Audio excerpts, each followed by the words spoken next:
الله يسعد لي مساكم.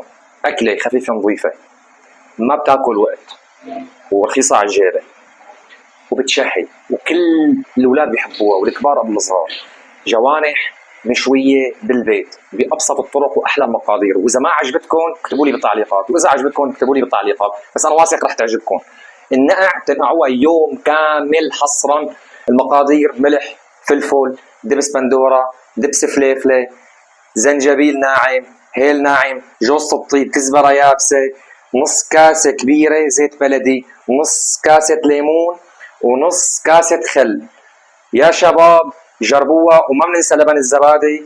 بتحركوهم مع بعض، بتتبلوهم، بتخلوهم يوم بالفريزر، بتطالعوهم، بتصفوهم بالصينية، بتحطوها بالفرن 3/4 ساعة على نار هادية، بتسحبوها تاكلوا وتدعوا لي. وإذا ما عجبتكم بده يشتغل طق البوكس بيني وبينكم، بس رح تعجبكم.